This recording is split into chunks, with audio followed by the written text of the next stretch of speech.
Hello and welcome to Glorified Gutsy Gaming. I'm Jake and today we're unboxing Unmatched Cobble Fog. It includes Invisible Man, Jekyll and Hyde, Dracula, and Sherlock Holmes. Ages 9 and up, 2 to 4 players, 20 to 40 minutes. Comes with 2 boards, so a double-sided board, 4 miniatures, and 124 cards.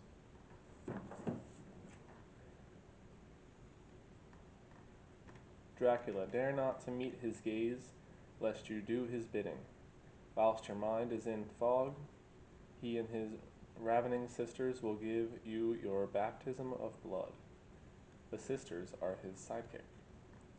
Jekyll and Hyde, two sides of the same man, the scheming Dr. Jekyll and the force of nature, Mr. Hyde.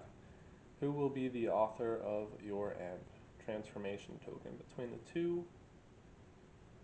So not much of a sidekick there, I guess. Invisible Man, how can you defend what you cannot see? A glint of metal amidst the gloom, but it's too late. A surprise attack before he slips away again into the rolling fog. Fog tokens. Sherlock Holmes, the game is afoot. With the trusty Dr. Watson at his side, he'll deduce your strategy and leave you wondering how he foiled your perfect plan. In a word, elementary. Sidekick Dr. Watson. And then we get a glimpse at the board here. 2 playable maps, Soho and Bakersville Manor. I'm actually not sure what that is, but let's open it up.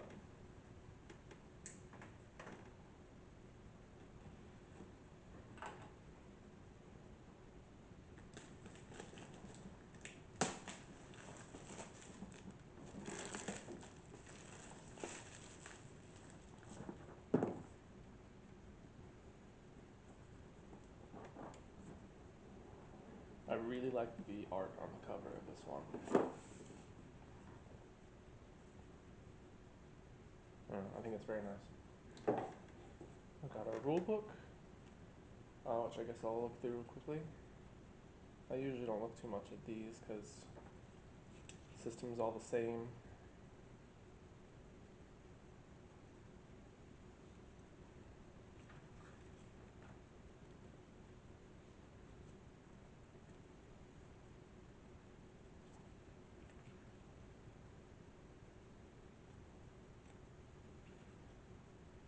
This book seems a little thicker than the last book I remember doing, but maybe I didn't look at it very much. Special passages, alright, that's a little different. Move fighters quickly across the map. Passages are indicated by a magnifying glass symbol on certain spaces.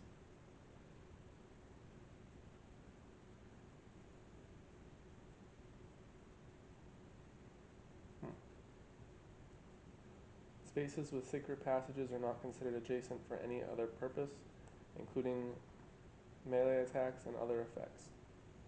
Note, large figures cannot move through a secret passage. There are no large figures in this set. So, does that mean like Bigfoot? I don't know who else that would mean, unless it specifically tells you who large figures are.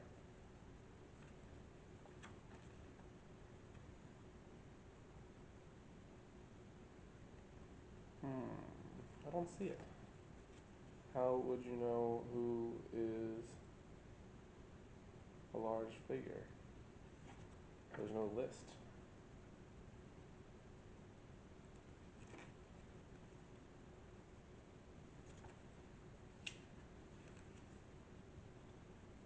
I don't know. I'll have to try to figure that out later. Alright, we've got our health tokens here, as well as our fog tokens for the Invisible Man, and our transformation token for Dr. Jekyll and Mr. Hyde. Mr. Hyde gets -1 health after maneuver. Doesn't sound good at all. There must be some type of bonus. And then we've got our board. This is Bakersville Manor. Baskerville Manor, excuse me. And then here we see a couple of these tokens, or these symbols. I guess they're keyholes, not magnifying glasses, but they kind of look like both. So you can go around. And then the other side, I guess it's this way. This is Soho. So it looks like a city.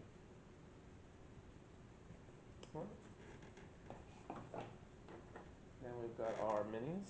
This is Sherlock Holmes with his little pipe, and he looks like he's ready to do some fist fighting. And then I see a hatchet here. And this must be, this is Dr. Jekyll or Mr. Hyde with the axe. And then this is Invisible Man, which is pretty cool. Just shows a hat with a cloak and a walker, or cane, I should say. And then we've got Dracula. It's pretty plain looking, actually.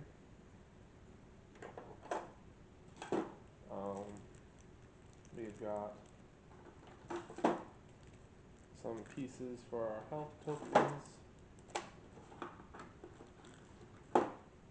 So all the health tokens can go together. And then we've got our sidekick tokens. We've got Watson and the sisters. I will read through Sherlock Holmes first.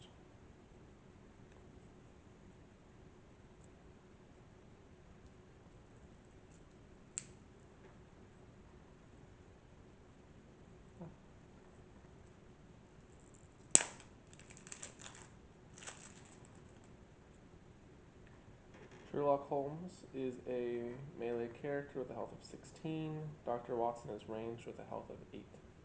Can move 2. Effects on Holmes and Dr. Watson cards cannot be cancelled by an opponent. That's pretty cool. Effects on any cards can be cancelled. So if you have a card that's specifically for one or the other, it can't be cancelled. So like this one that says Holmes 5 cannot be cancelled. Holmes has an attack for 5. After combat, move Holmes up to 3 spaces. A Holmes scheme. Choose an opponent, look at their hand, and choose one card for them to discard. There's a lot of those. Wow. Holmes defense for 3. Play this card face up. Predict the printed attack value on your opponent's card. During combat, if you predicted the correct value, cancel all effects on your opponent's card and ignore its attack value. Could be good if you guessed it right. Holmes attack or defense for 3. After combat, if Holmes is adjacent to the opposing fighter, deal 2 damage to that fighter. That's a good one, especially on defense, I think. Then we've got another of the same type for Holmes. During combat, you may change the printed value of the opponent's card to its boost value. If a card does not have a boost value, it is treated as 0. So a couple of those. Another Holmes scheme. Choose an opponent. Holmes swaps spaces with their hero. Deal 1 damage to that hero. Could be good. Dr. Watson attack for 5. Dr. Watson attack or defense for 3. After combat, if Dr. Watson is adjacent to Holmes, they each recover 1 health. That's pretty good. I like recovering health. Dr. Watson scheme. Place Dr. Watson in a space adjacent to Holmes. Holmes recovers 1 health. Draw a card. Any for 3. After combat, if you won the combat, look at your opponent's hand. Any for 3. After combat, if you won the combat, your opponent draws 1 card. If you lost the combat, you draw 2 cards. Or if you won the combat, your opponent draws 1 card. Any for 2. Immediately cancel all effects on your opponent's card. We see that in every deck, it seems. So that's all of those. I'll go through Invisible Man next.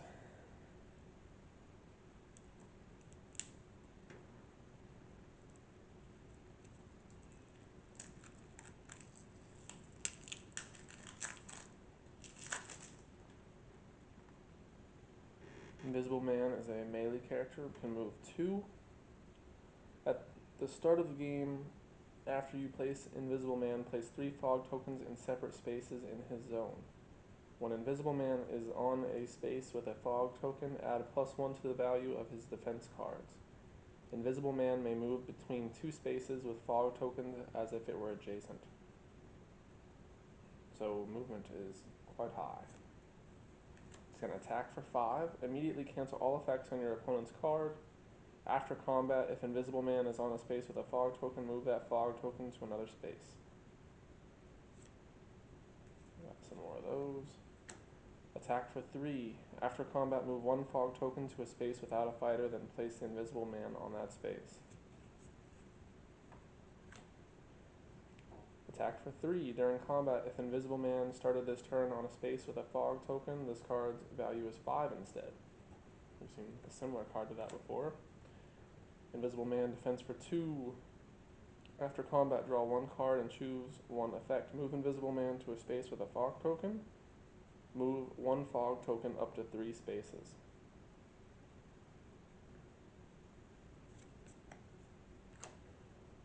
Any for 2. Immediately the value of your opponent's attack or defense is 0 and cannot be changed by card effects. Other card effects still happen.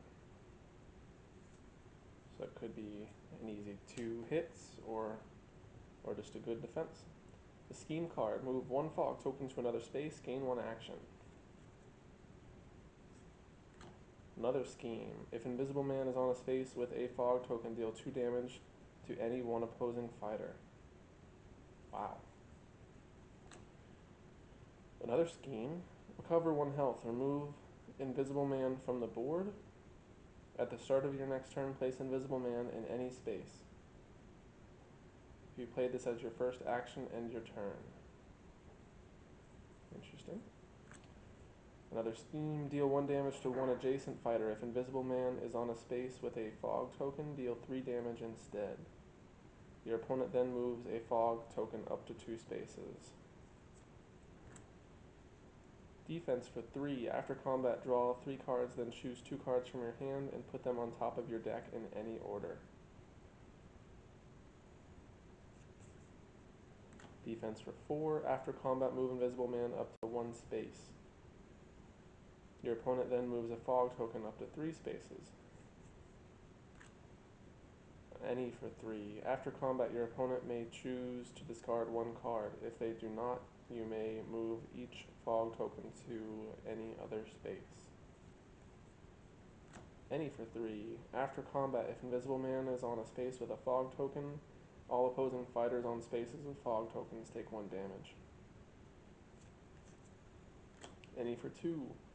After combat, draw 1 card. Move 1 fog token up to 2 spaces, then your opponent moves a different fog token up to 2 spaces.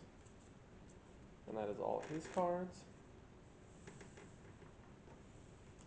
And I'll look at Dr. Jekyll and Mr. Hyde now.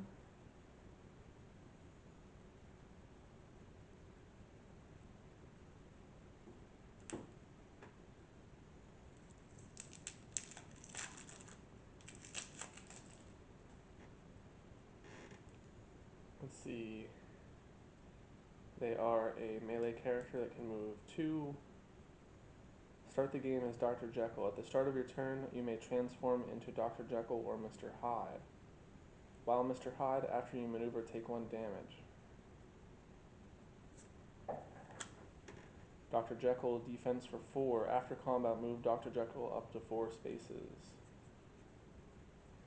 Dr. Jekyll, defense for 2. After combat, draw a number of cards equal to the damage you were dealt.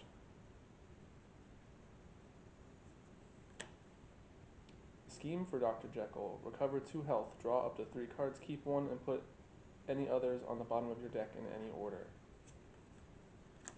Dr. Jekyll, any for 2. After combat, move up to 2 spaces, transform to Mr. Hyde.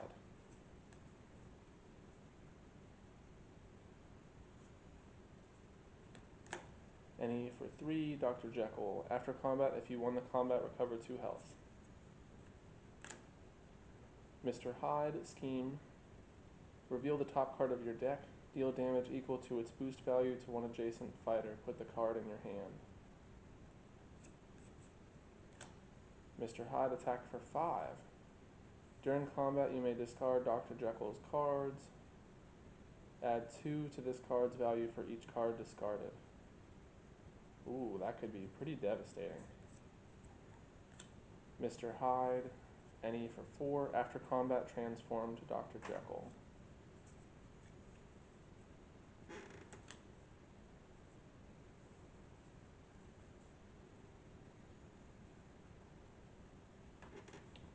Mr. Hyde has an attack for 5. After combat, place Mr. Hyde in any space in his zone. Transform to Dr. Jekyll.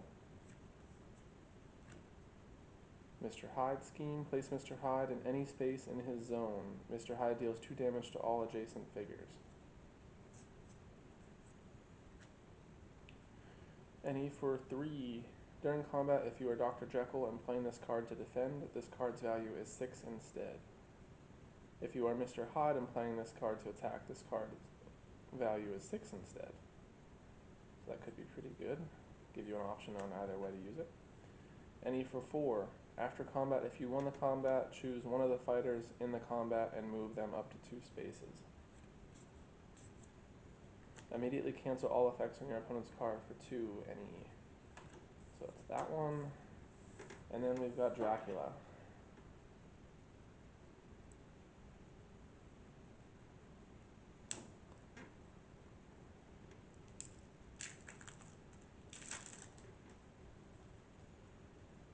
Dracula and the Sisters are melee characters with a move value of 2. At the start of your turn, you may deal 1 damage to a fighter adjacent to Dracula. If you do, draw a card. I kind of like that. Dracula, attack for 6. During combat, if you discard any number of cards from your hand, this card's value is +1 for each card you discard. That is similar to the last deck that we looked at, but not quite as good. Put a higher number to start with. Dracula scheme. Place Dracula in any space. Gain 1 action. Dracula, attack for 2. During combat, this card's value is +1 for each sister in the same zone as the opposing fighter. And there are 3 sisters, so that means you could have a max of 5. That's pretty good. Dracula scheme. Recover 2 health. Return a defeated sister, if any, to any space in Dracula's zone. Dracula, defense for 3. Immediately return your opponent's attack card to their hand.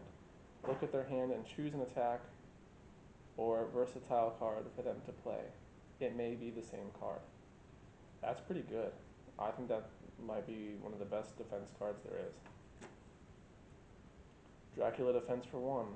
During combat, add the boost value from your opponent's attack card to the defense value of this card. Could be pretty good. You're at least going to get 2 out of it. Dracula scheme. Deal 1 damage to all opposing fighters adjacent to Dracula. Dracula recovers 1 health for each damage dealt. That could be pretty nice too. But I guess there's a reason he only starts with 13 health. Sister, attack for 3. After combat, if you won the combat, place Dracula in any space adjacent to the opposing fighter. Sister scheme. Move any fighter up to 2 spaces. After moving, deal 1 damage to the moved fighter for each sister adjacent to them. Any attack for 2. During combat, your opponent discards 1 random card. Add its boost value to this card's attack value. Okay. Any for 3. After combat, move your fighter up to 3 spaces. 4. Any. After combat, draw a card. 2. Immediately cancel all effects on the opponent's card. And that is the rest of it. That is everything in this box. Thanks you for watching, and goodbye. Subscribe!